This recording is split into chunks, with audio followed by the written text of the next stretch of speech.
Philippe Richard Bertrand. Est-ce qu'il y a quelqu'un qui calcule? Je capote. T'imagines combien ça coûte? Entrepreneur et chroniqueur passionné. Qu'est-ce que tu veux de plus? Philippe Richard Bertrand. De retour à l'émission, Philippe Richard, bonjour. Salut. Puis à peu près à cette heure-ci, toute la saison, pour parler des entrepreneurs, parler de ceux qui essayent. La majorité des commerçants, des businessmen, des hommes d'affaires, des femmes d'affaires au Québec, c'est pas Walmart, là. Non, c'est vraiment pas facile. On a suivi dans la dernière année tout ce qui s'est passé, hein, l'inflation, la montée des taux. Il y a eu une augmentation des coûts des employés. Quand les employés voient, les employés privés là, dans les PME, voient qu'un élu se donne 30 d'augmentation de salaire, quand ils voient que les policiers de la SQ ont eu 20-22 26 à 31 26 à 31 ouais. Qu'ils avaient refusé, en plus, la fonction publique. Que penses-tu qui arrive chez la PME? Ben, c'est parce que la personne a dit « Moi, j'ai pas de fonds de pension. J'ai pas, c'est pas toutes les entreprises qui ont des fonds de pension et tout ça. » Et elle dit « Ben moi, je veux comparer mon salaire à ça. » Et là, ça met des entreprises en difficulté. Mais malgré ces entreprises-là en difficulté, il y a une panoplie d'entreprises qui sont sur le bras du gouvernement. Est-ce que je vais utiliser un mot très... mais tu sais, qui sont des sangsues du gouvernement, OK, qui ont des difficultés notoires à répétition et qui continuent à avoir des prêts d'urgence. Je vais t'en nommer deux, mais il y en a 20 là, qui existent. Lion Électrique, qui...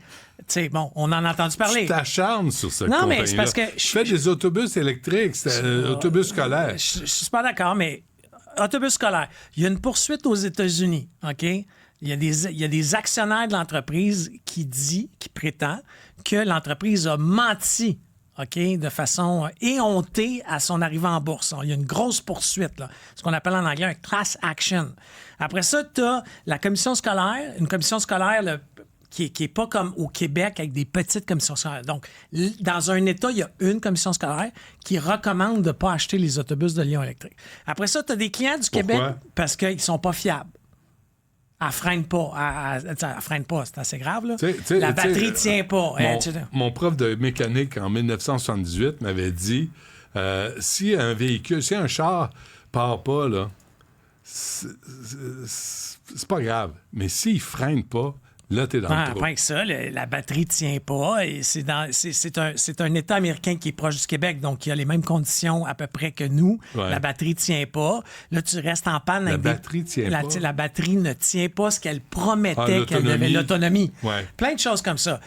Mais l'action a dégringolé là, de façon spectaculaire, mais le gouvernement du Québec a mis en urgence 7,5 millions d'argent dans cette entreprise-là cet été. Mais ils en ont pas mis avant qu'on se quitte. 200 millions!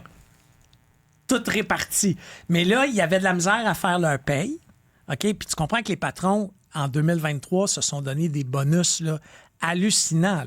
Là. Des stratosphériques. Oui. OK? Mais là, pour faire la paye, pour passer l'été, t'es public en bourse. Faut que tu quêtes le gouvernement du Québec. Une autre compagnie à Québec, OK? LeaderTech, OK? Entreprise qui est sur le Nasdaq. Il y a 2 mois, avis du Nasdaq, vous allez être délisté parce que vous ne rencontrez pas les exigences du Nasdaq. Puis l'exigence, c'est faut que ton action soit en haut d'$1. C'est pas trop pire. En d'autres mots, c'est pas... Colin, gouvernement du Québec, la semaine passée, vient en urgence aider cette entreprise-là, que si elle n'avait pas cet argent-là, elle ne se rendait pas à l'automne. Un autre 9. Un autre... Puis, quand tu regardes, là, je me suis dit, OK, on a combien de prêts à risque comme ça? Ouais. Hey, on a pour 1,5 milliard au Québec. Collectivement. Là. Collectivement, en ce moment, il y a 500 millions, OK, qui est à risque. Puis dans ces entreprises-là, tu as des entreprises qui ont carrément arrêté de payer les intérêts. Là, je te parle pas du capital. Parce que tu comprends, tous ces prêts-là, c'est des affaires avantageuses. Là. Tu ne payes pas de capital pendant 1 an. Ouais. Mais là, ils ont arrêté de payer les intérêts. Et ces entreprises-là ont souvent la même façon d'opérer dans le sens où Le marché ne veut plus leur donner d'argent. Investissement Québec dit que c'est trop risqué. La Caisse de dépôt dit que c'est trop risqué, mais le ministère de l'Économie... C'est ton ami... M. Fitzgibbon? Oui. Là, lui, il y a un chéquier. Il se promène. Tu sais, le président des États-Unis, il a la valise pour les codes sources nucléaires. Oui. Fitzgibbon, il y a un chéquier. OK, mais en blanc. garde ça de même. M. Legault les a tous signés. Ah oui, ils sont pré-signés. Ils sont pré-signés. mais pourquoi il est... C'est facile d'être généreux avec l'argent des autres. On le sait, là. Mais c'est quand même, responsable. Je trouve pas d'explication qui ferait du sens. C'est pour ça que ça me fâche. OK? Tu sais, même la filière batterie, ça m'a fâché énormément. Ça continue à me fâcher. Sauf que tu veux créer un secteur industriel. Jusque-là, je peux le comprendre. Ça nécessite des capitaux. Au même titre que quand on avait créé la filiale aérospatiale au Québec, ça a coûté des milliards. Mais là, c'est des prêts. La compagnie, sa banque qui a dit non. Toutes les... tu comprends? Ses propres actionnaires, là. Ouais. Tout le monde dit non, mais Fitzgibbon dit oui. Puis Fitzgibbon prend notre argent, puis il fait un chèque. Puis, 500 millions. Puis je pense qu'il rend compte à personne, M. Fitzgibbon. Hein? Ben, il y a un conseil des ministres. Sinon, on va démissionner. Moi, aller faire de la moto fois, à BMW. Il va y avoir des élections. Il y a des élections. Les sondages ne sont pas très gentils envers la CAQ en ce moment. Ouais. Chose certaine, c'est qu'il faut corriger le tir parce que les PME du Québec... Moi, je suis une PME du Québec. OK? Puis on est profitable. Puis on en arrache. Puis... Mais nous, on vient pas nous aider. Ouais. OK? Quand je regarde la panoplie de millions, on n'a pas un gouvernement de PME. On a un gouvernement qui veut des grosses jobs payantes avec des multinationales.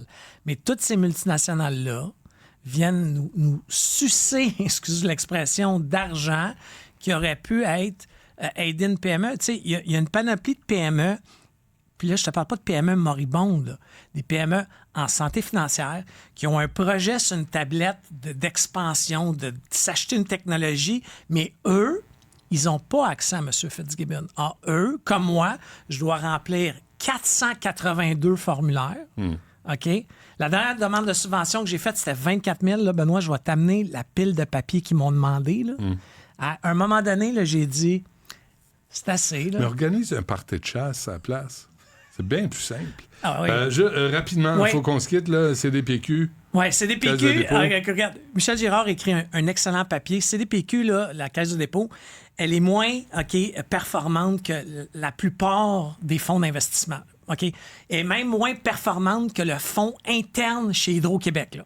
Chez Hydro-Québec, à place ils gèrent ça à l'interne avec des employés. Tu sais, ils n'ont pas des gros bonus, ces gens-là. Monsieur Raymond, ils se la payent gros. Non, mais là, tu as le président de la Caisse de dépôt, le président du conseil d'administration, M. Saint-Gelais, que je ne connais ni de proche ni de loin, mais qui est officier du Québec, des grosses affaires, mais qui est allé défendre la performance dans une lettre ouverte.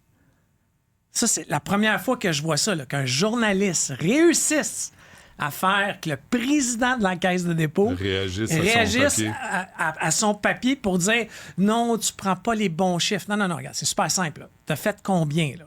Les secteurs d'activité, c'est toi qui es choisi à la caisse. Là. Si tu n'as pas choisi mon secteur d'activité, c'est pas de la faute de personne. Ouais. Tu t'es fait battre par le Teachers Fund en Ontario. Tu t'es fait battre par le Fonds du Canada. Tu t'es fait battre par le Fonds intérieur chez Hydro-Québec. Moi, je serais gêné. Parce que ces gens-là, tu comprends qu'ils ne sont pas payés cher, 2-3 millions avec bonus. Ils nous font la charité à nous. Là, pour travailler pour nous. Ben oui, c'est un privilège. Monsieur... Philippe Richard Bertrand sera avec nous à tous les jours. Faites-vous l'idée, à peu près à même heure, puis il va brasser tout. C'est de l'argent, hein, tout ça? C'est de l'argent. Gros cash. Non, mais des millions de dollars comme ça, là, sans reddition de compte, c'est un peu tanné là, de ça. Mais on ne veut pas se craquer. C'est la première journée. C'est lundi. Il va tranquille. Adèle est venue au monde aujourd'hui. Maxime Delan et Frédéric ont eu leur bébé. Quand tu l'avais annoncé la semaine passée, c'est arrivé. Elle est bravo. née aujourd'hui même. Moi, je trouve que c'est un bon signe. Merci, Phil. On se reparle demain.